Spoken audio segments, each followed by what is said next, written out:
Assalamualaikum warahmatullahi wabarakatuh. Selamat siang sahabat Mansur Talas dimanapun berada. Mudah-mudahan sahabat semuanya, subscriber semuanya hari ini ada dalam lindungan Allah Subhanahu Wa Taala dan dilancarkan dalam semua urusan. Teman-teman, siang ini sambil saya istirahat di saung, kebetulan lahannya di sebelah bawah teman-teman. Sambil istirahat, selamat datang kepada semua subscriber, khususnya untuk sahabat petani talas di Indonesia. Kali ini saya akan membahas tentang cara penanaman talas dengan metode parit teman-teman.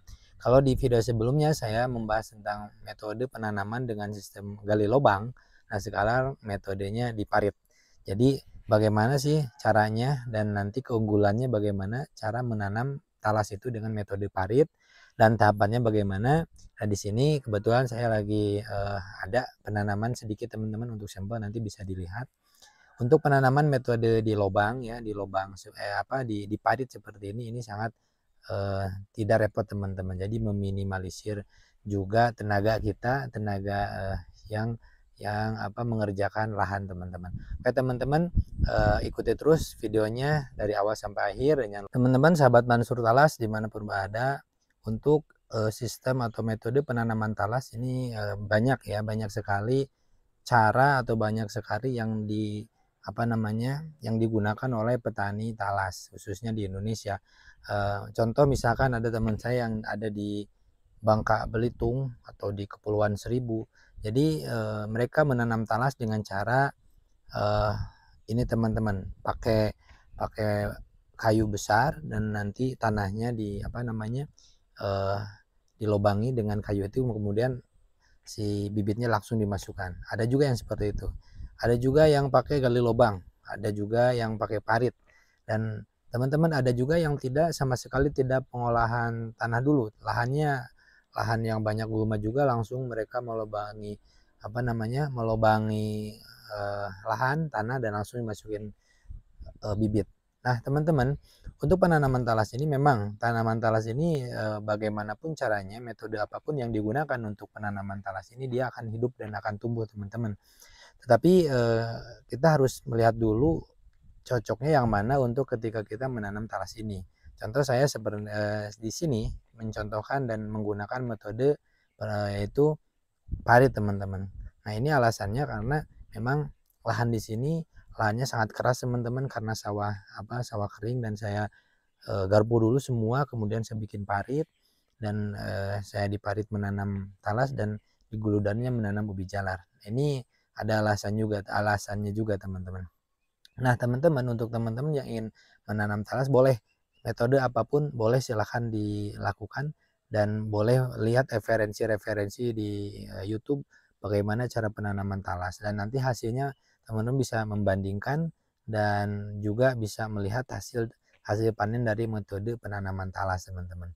Nah teman-teman, untuk metode penanaman talas di parit ini ada beberapa keunggulan teman-teman ya. Keunggulan pertama, keunggulan yang bisa dimanfaatkan, yaitu ketika kita sistem parit berarti ada guludan teman-teman. Nah guludan ini bisa kita tanami ubi jalar ataupun kacang tanah, sehingga nanti kita punya penghasilan tambahan selama perawatan talas ya, untuk menambah biaya perawatan talas teman-teman. Itu yang pertama. Yang kedua teman-teman, karena sifatnya talas yang tumbuhnya ke atas, dia perlu ada urugan tanah. Nah si guludan yang ada di pinggir parit ini nantinya setelah tanaman tumpang sari dipanen baru dipakai urugan ke talas. Seperti itu teman-teman. Oke teman-teman, supaya lebih jelas dan lebih lebih tahu juga teman-teman bagaimana penanaman metode ini, kita langsung ke lahan teman-teman. Ikuti terus saya, nanti kita jelaskan lagi di lahan. Nah, oke teman-teman, kita sudah ada di lahan di bawah teman-teman. Lahan ini yang akan kita review, dan kita menggunakan sistem parit teman-teman. Otomatis ketika kita menggunakan sistem parit, di sini ada paritnya dan ada guludannya. Sebelum kita review ke lahannya langsung teman-teman, saya akan menjelaskan terlebih dahulu. Jadi bagaimana sih penanaman talas menggunakan metode parit ini? Begini teman-teman. Jadi ketika kita menanam talas metode parit ini, otomatis paritnya yang akan kita gunakan sebagai tempat penanaman talas. Dan guludannya ini akan dimanfaatkan untuk penanaman tumpang sari. Kebetulan di sini saya tumpang sari dengan ubi jalar teman-teman, yang bertujuan supaya si gulma ini tertekan dengan pertumbuhan ubi jalar, sehingga kita meminimalisir meminimalisir biaya untuk pembersihan gulma. Oke teman-teman, kita lihat langsung ke lahan bagaimana sistemnya dan bagaimana pembuatan paritnya. Nanti kita akan lihat langsung di belakang teman-teman. Kita akan review kupas tuntas lahan ini supaya teman-teman tahu juga. Nah, beginilah teman-teman lahan untuk persiapan penanaman talas dengan metode parit teman-teman. Kalau sebelumnya saya menjelaskan di video sebelumnya adalah metode dengan gali lubang. Nah, berbeda sekarang kita menggunakan metode parit teman seperti ini. Jadi ini parit-paritnya yang akan kita nanti untuk penanaman talas. Nah, di sini saya sudah buatkan sampel teman-teman. Kemarin sudah saya tanam 2 parit, 3 parit teman-teman. Nah, nantinya akan seperti ini teman-teman. Ya. Jadi parit inilah yang akan nanti jadi tempat penanaman talas, lurus ke sana. Ini juga sama teman-teman. Jadi ke sana. Nah, inilah parit inilah yang akan digunakan untuk penanaman talas. Nah, sehingga guludan ini teman-teman yang di tengah ini bisa digunakan untuk penanaman ubi jalar. Contoh di sini semua guludan sampai sana ini saya tanami ubi jalar supaya nantinya teman-teman gulma yang ada di lahan ini tidak begitu banyak, karena gulma lah yang akan salah satu penyebab banyak hama di talas itu gulma, sehingga saya berinisiatif untuk menanam ubi jalar supaya si gulma ini tertekan pertumbuhannya. Jadi nanti kita bisa meminimalisir biaya pembersihan gulma. Nah, seperti itu teman-teman. Nanti ubi jalar ini akan tumbuh menjalar ya. Nah, ketika nanti ubi jalar udah seusia 1 bulan baru talas kita tanam di sini teman-teman, di paritnya. Nah, beginilah suasananya teman-teman. Jadi teman-teman harus membuat parit-parit dulu dengan ukuran yang sudah ditentukan teman-teman ya. Ukurannya kalau saya di sini karena nanti untuk penanaman talas sekitar 70 cm. Nah, dari parit ke parit saya menggunakan ukuran 1,2 teman-teman, supaya nantinya ada lorong untuk perawatan. Teman-teman, selanjutnya ini ada kelebihan kekurangan dari penanaman talas metode di parit seperti ini teman-teman. Pertama kelebihannya teman-teman, untuk sistem parit ini kita bisa memaksimalkan lahan teman-teman. Jadi untuk sistem parit ini kita bisa mengukur kepadatan nanti penanaman. Apalagi kalau misalkan lahannya seperti ini tidak ada naungan, kita bisa tanam rapat teman-teman, bisa bahkan 50 cm pun bisa untuk penanaman talas, karena tidak ada naungan sehingga fotosintesis dari sinar matahari bisa masuk teman-teman. Itu yang pertama. Yang kedua keunggulannya, ketika kita menanam talas sistem parit ini tanah ya, tanah ini akan terus terjaga teman-teman. Unsur hara dan kegemburan tanah akan terjaga. Meskipun tanah di sini sawah kering teman-teman.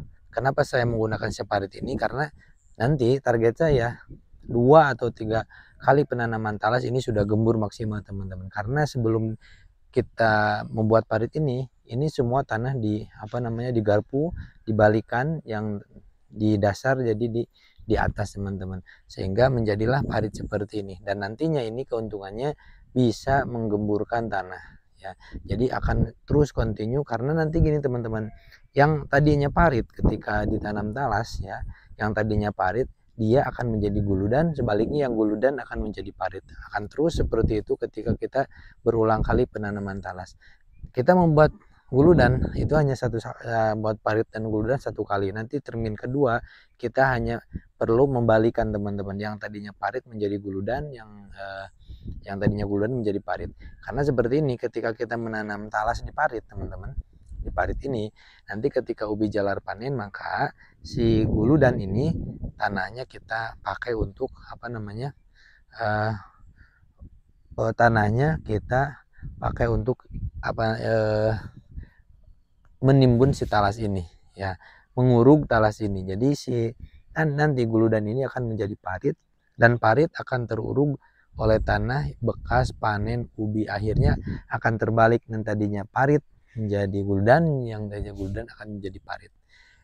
Tetapi teman-teman, kekurangannya untuk penanaman talas di padi seperti ini memang ini memerlukan biaya yang lebih daripada kita membuat langsung si lubang, teman-teman. Karena untuk pengerjaannya ini semuanya tanah yang di sini kita kita balikan, dan saya kemarin menggunakan manual oleh 5 orang sehingga supaya maksimal juga. Kenapa saya tidak menggunakan mesin kultivator? Karena supaya karena tidak dalam, teman-teman. Karena kalau kita pakai manual, pakai garpu, ini dalam. Itu mungkin di biaya pembukaan lahan dan penggarpuan ini memang lama, teman-teman. Apalagi ini keras. Yang kedua, kekurangannya teman-teman untuk penanaman seperti ini ya, memang untuk di pembukaan lahan ini memerlukan biaya juga. Untuk kekurangan selanjutnya teman-teman, dalam penggunaan sistem parit seperti ini kita harus membuat solokan-solokan di pinggir. Dan hati-hati teman-teman, kalau kita menggunakan sistem parit seperti ini ketika hujan besar, jangan sampai si parit ini digenangi air. Nah itu, jadi harus maksimal pembuatan parit untuk saluran air.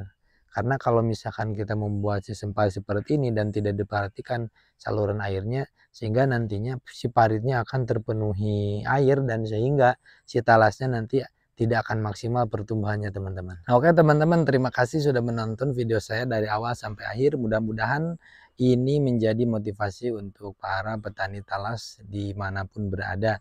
Ini saya tidak bermaksud menggurui, tapi ini saya mengerjakan lahan sama teman-teman. Saya juga belajar dari rekan-rekan senior petani talas. Mudah-mudahan lahan yang saya rencanakan tanam talas ini bisa bisa sukses, nantinya bisa panen maksimal juga, sehingga bisa menjadi referensi untuk teman-teman semua. Terima kasih teman-teman sudah menonton. Akhir kata dari saya, Hairul Kalam. Assalamualaikum warahmatullahi wabarakatuh.